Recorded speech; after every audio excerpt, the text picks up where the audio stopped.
The man pushed through the control room door when everyone behind the glass panel froze. Dark suit, face familiar but cold. And he hadn't realized Dean was still standing in the vocal booth in front of the microphone, headphones on, hearing everything.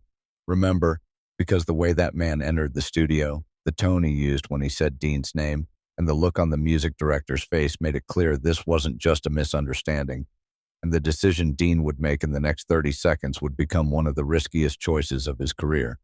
The clock on the control room wall read 11:47 p.m. Dean Martin had been recording for 3 hours straight at Capitol Studios on Vine Street in Los Angeles, and the vocal booth still smelled like cigarette smoke from the afternoon session. He'd sent most of the orchestra home at 9, keeping only the music director, 2 engineers, and a piano player who'd fallen asleep on the couch in the lounge. Dean preferred it this way: late, quiet, nobody watching except the people who had to be there. The album was due in 6 weeks, and 3 songs still needed vocals that felt right. He'd been chasing a particular phrasing on the second verse of Everybody Loves Somebody for 40 minutes, and he was close. You could hear it in the way he leaned into the microphone, eyes closed, one hand holding the headphone against his left ear.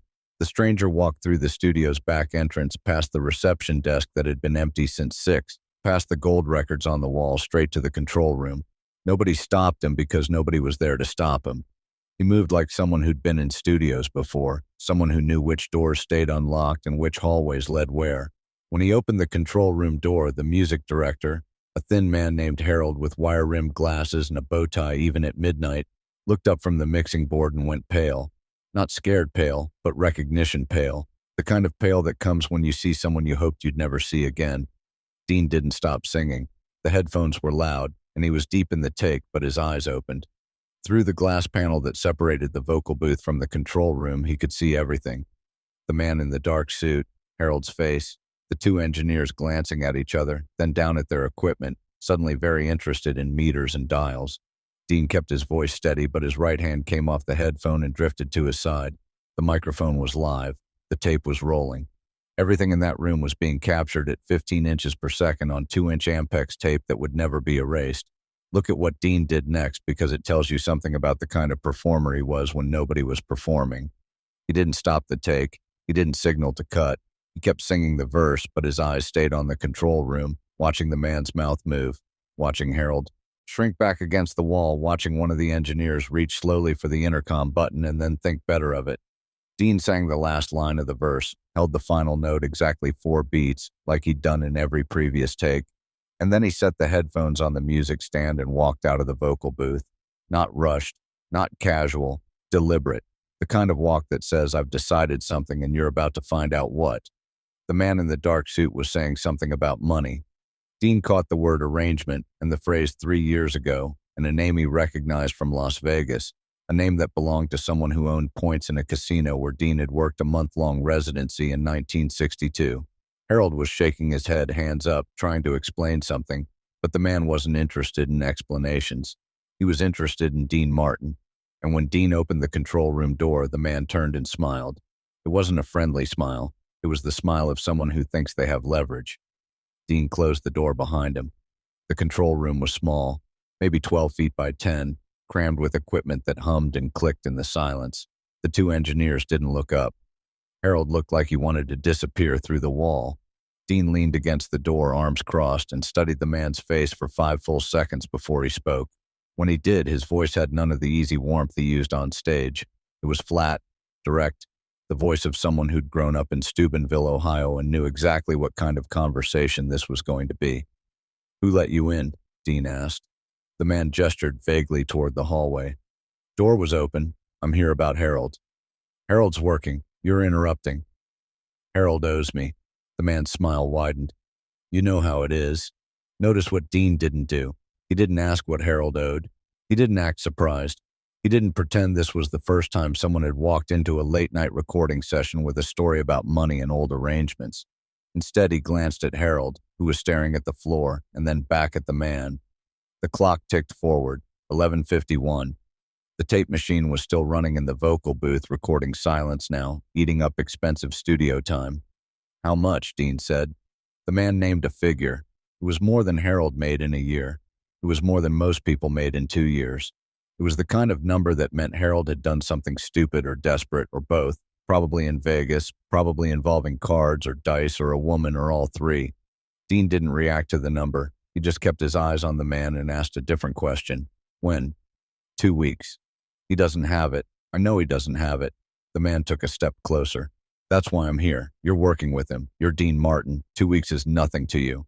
Stop for a second and picture the room from above, because what you're about to see only makes sense when you understand who had power and who didn't. Dean was the biggest name in that studio, maybe the biggest name in any studio in Los Angeles that week. He could have called security, called the police, called any one of a dozen people who would have made this man disappear before the clock hit midnight. But Harold was standing against the wall looking like someone who'd already given up, and the two engineers were pretending not to exist, and Dean knew something about how these situations worked. If he made the call, Harold would be in deeper trouble than he already was. If he paid, the trouble might go away, but Harold would owe him instead, and that was its own kind of trap. The third option was riskier, and Dean took it. Harold doesn't work for me, Dean said. He works for the label. If he owes you money, that's between you and him. I'm just here to sing. The man's smile disappeared. That's not how this works.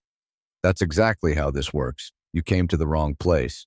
Remember what Dean had learned over 15 years in nightclubs and casinos and recording studios. The easiest thing in the world was to pay someone to make a problem go away. The hardest thing was to draw a line and mean it, especially when drawing that line might cost someone else. But Dean had seen what happened when you started paying. The first payment led to a second, and the second led to a phone call at 3 in the morning. And eventually you weren't singing anymore. You were just working off debts that multiplied every time you thought you'd cleared them. So he stayed leaning against the door, arms still crossed, and waited to see what the man would do next. The man took another step forward, close enough now that Dean could smell his cologne, something heavy and expensive. You think you can just walk away? I think Harold's problem is Harold's problem. And I think you're in my studio, interrupting my session after midnight. So unless you've got business with me specifically, you're leaving. Listen to what happened next, because it's the moment that defined the rest of the night. The man reached into his jacket, and everyone in that control room stopped breathing. Harold's hand went to his mouth. One of the engineers actually stood up, like he was thinking about running. But what the man pulled out wasn't a gun or a knife. It was a business card, white with black lettering, and he held it out to Dean without breaking eye contact. You call me when you change your mind, the man said. 2 weeks. After that, Harold's problem becomes everybody's problem. Dean didn't take the card. He just looked at it, then at the man and said one word, out. The man dropped the card on the mixing board, turned, and walked to the door. Dean stepped aside to let him through, and the man paused in the doorway, looking back at Harold. 2 weeks, he repeated, and then he was gone, his footsteps echoing down the hallway, the back door slamming 30 seconds later. The control room stayed silent for a long time after that. Harold slid down the wall until he was sitting on the floor, head in his hands. The engineers busied themselves with the equipment, rewinding tape, making notes on track sheets, doing anything that didn't involve looking at Dean or Harold or each other. Dean picked up the business card, read it once, and put it in his jacket pocket. Then he walked back into the vocal booth, put the headphones on, and waited for Harold to hit the intercom.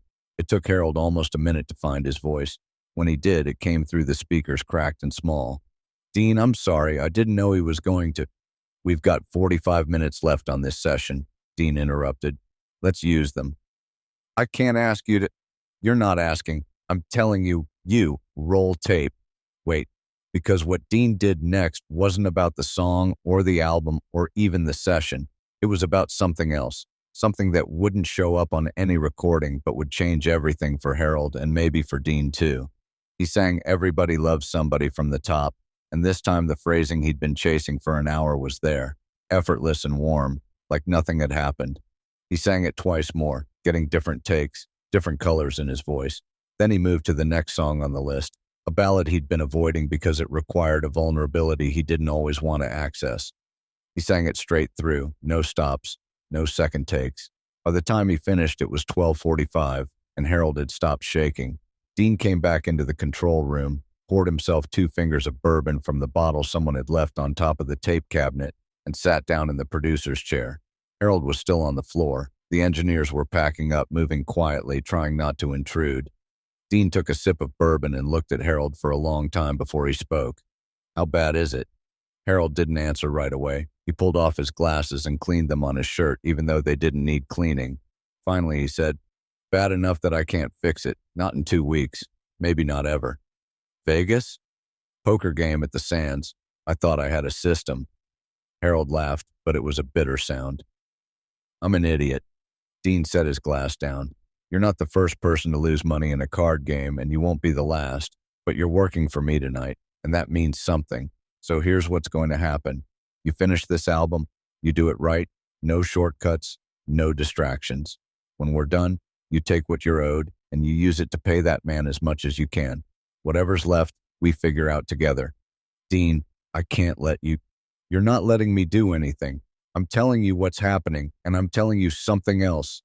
Dean's voice dropped, and he leaned forward in the chair. "After this, you're done with cards. You're done with Vegas unless you're there for work. You're done with any version of this conversation. Because next time someone walks through that door looking for you, I'm not going to be in the vocal booth." Harold nodded, eyes on the floor. Dean finished his bourbon, stood up, and grabbed his jacket from the hook by the door. He was halfway out of the control room when Harold called after him. "Why did you do that? Why didn't you just pay him?" Dean stopped but didn't turn around. "Because if I paid him, he'd own both of us. This way he only owns you, and you've got a chance to buy yourself back." Before you think Dean walked away feeling good about what he'd done, know this. He didn't. He sat in his car in the Capitol Studios parking lot for 20 minutes before he started the engine, smoking a cigarette and watching the building's windows go dark one by one. He thought about Harold's face when the man had named the figure, the way Harold had shrunk against the wall like he was waiting for something worse than money trouble. He thought about the man's cologne, the business card in his pocket, the footsteps in the hallway. Mostly he thought about the decision he'd made. Not the heroic part, the risky part, because Dean knew what happened when you drew lines with people like that. Sometimes they respected the line. Sometimes they came back harder. The next 2 weeks were the longest of Harold's life, and Dean knew it even though they didn't talk about it directly. They finished the album. Every song was clean, professional, exactly what the label wanted. Harold showed up on time, worked late, did his job like a man trying to prove something to himself. Dean didn't ask questions, didn't bring up the night in the control room. But on the day they wrapped, Dean handed Harold an envelope. Inside was enough to cover half of what Harold owed. Not a loan. A bonus, Dean called it, for good work on a tough schedule. Harold tried to refuse it. Dean wouldn't let him. "You take it, you pay what you can, and then you get out," Dean said. "You don't owe me anything except the truth about whether you're done with this." Harold took the envelope. 3 days later, he paid the man in the dark suit every dollar he had, including Dean's money. It wasn't enough to clear the debt, but it was enough to buy time. The man took it, recalculated the terms, and gave Harold another month. Harold didn't go back to Vegas. He picked up freelance work at 3 other studios, worked 18-hour days, lived on coffee and sandwiches, and 2 weeks before the deadline, he walked into a bank and took out a loan against his house. When the month was up, he paid the rest. The man took the money and disappeared. Harold never saw him again. Dean found out about all of this 6 months later, not from Harold but from someone else who worked at Capitol, someone who'd heard the story secondhand. By then, Dean was in Vegas for another residency, singing to packed rooms every night, smiling like nothing ever rattled him. But he remembered the night in the control room, the man in the dark suit, the decision he'd made to let Harold's problem stay Harold's problem while still giving him a way out. It hadn't been clean, and it hadn't been simple, and Dean wasn't sure he'd done the right thing.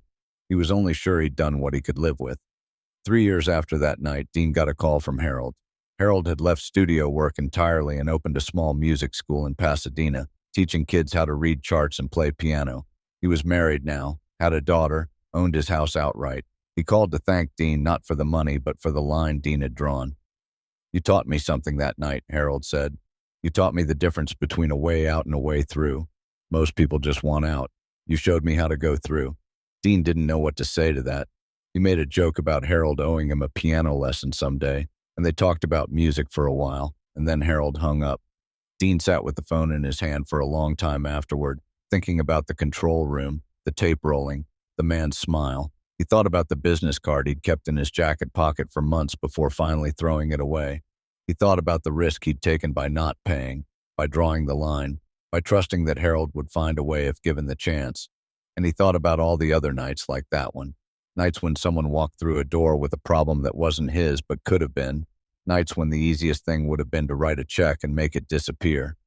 Dean had learned early that easiest wasn't always right, and right wasn't always clear, and sometimes the best you could do was draw a line and hope the person on the other side of it knew how to walk away from the edge. Listen one more time to what really happened that night, because the story isn't about Dean being a hero. It's about Dean being someone who understood that saving people sometimes meant not saving them, that helping someone meant giving them room to help themselves, and that the hardest performances weren't the ones on stage, but the ones nobody saw, the ones where you had to decide who you were when the lights were off and the crowd was gone and someone was asking you to be something you couldn't afford to be. The recording of Everybody Loves Somebody that Dean made that night was never released. The label used a different take, one from an earlier session, cleaner and brighter, but Harold kept a copy of the late-night version, the one Dean sang right after the man left, the one with something raw and honest in the phrasing that didn't exist in any other take. Years later, when Harold's daughter asked him about his time in studios, about working with famous singers, he played her that recording. She asked what made it different, and Harold told her the truth. It was sung by someone who'd just drawn a line and didn't know yet if it was the right one, but knew it was the only one he could draw. If you enjoyed spending this time here, I'd be grateful if you'd consider subscribing. A simple like also helps more than you'd think. And if you want to know what really happened the night Dean walked into a different kind of trouble, the kind that didn't involve money but something far more personal, drop a comment below.